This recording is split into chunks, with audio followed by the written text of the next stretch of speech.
Hi, today we are looking at a vintage Singer 66 red eye. And the first thing we're going to do is clean it up. That most of our old machines come to us dirty, so that's the first step. Let's take a closer look at the machine.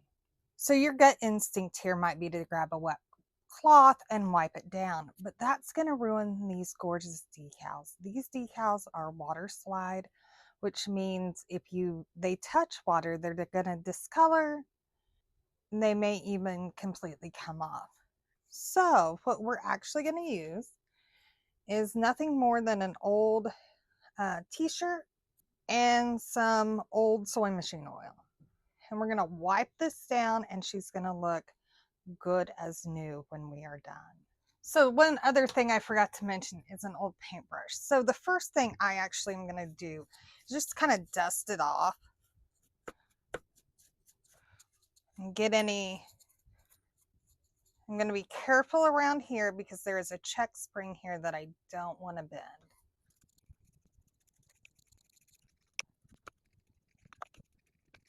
So now that I've got most of the big stuff knocked off, I'm going to take my rag and some oil.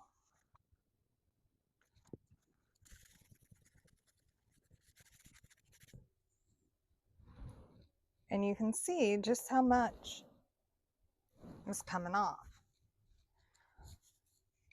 So since this is pretty dirty, I'm just going to put some oil actually on the bed.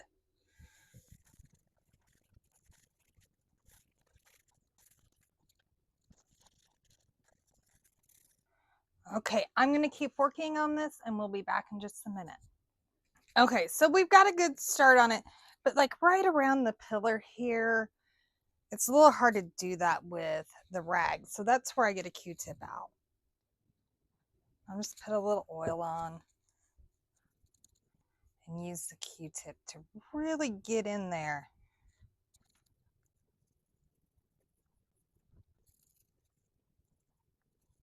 Okay, you can kind of see how much gunk we got off. So I'm going to keep cleaning some more. We'll talk about doing the chrome pieces when we get back. Okay, so if we want to clean this up, we're going to use a chrome polish. We're going to polish this faceplate. All we need is some chrome polish, a cheap toothbrush, and a soft towel to wipe it off with. So you start by shaking this up really, really good. All right, and I just take my toothbrush and dip it in the lid. I poured a little in there and rub it in.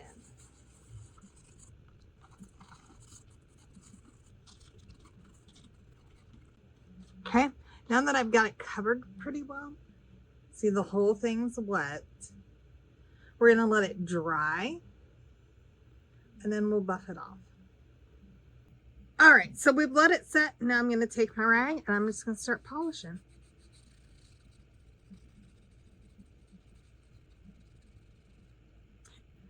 Ew.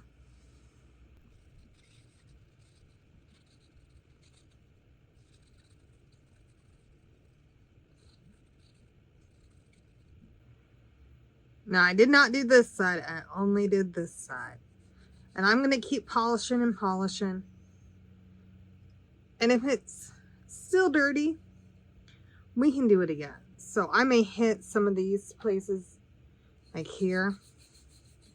Hit it again.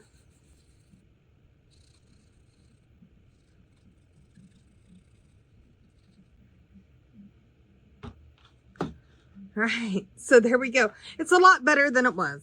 It is still pretty dirty in this recessed area. It's really textured. You know, it's not smooth like it is over here. So I'll probably hit it with the chrome polish a couple of more times and get it looking really good. But that's all it takes, just some elbow greasing. All right, and the outside is looking pretty good. It does move fairly freely, but I do want to get a little bit of oil in some spots before we start sewing. So the first thing I'm going to do is take this base plate off. Okay. And under here, I want to oil anywhere that metal touches metal. So I'll put a little bit up here, just a drop, and then just a drop down here.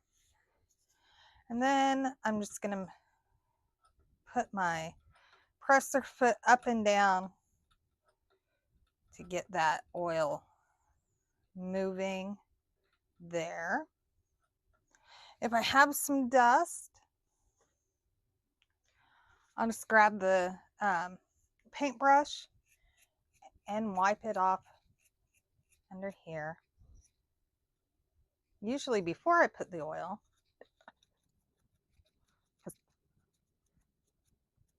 Okay. And then some oil up here. We'll say this is a little difficult to do from this side. All right, so now I can see where metal touches metal. I just want to make sure I get a drop or two in there.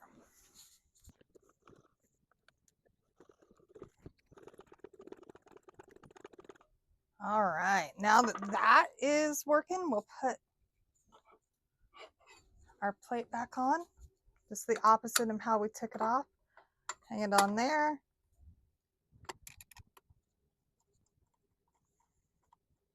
Tighten that screw down. Go. Now I do want to get some oil up there. Just a couple of drops. And then I want to lift the machine up and get some oil underneath.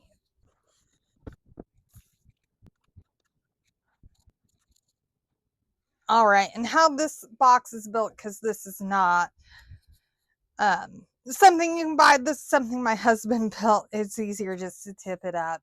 But we do want to get some oil down here anywhere metal touches metal, and that is the rule of thumb no matter what kind of vintage sewing machine you are working on.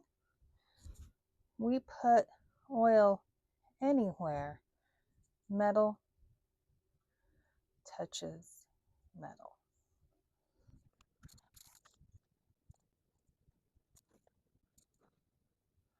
And before I set this back up, I'm going to put something down to protect my counter.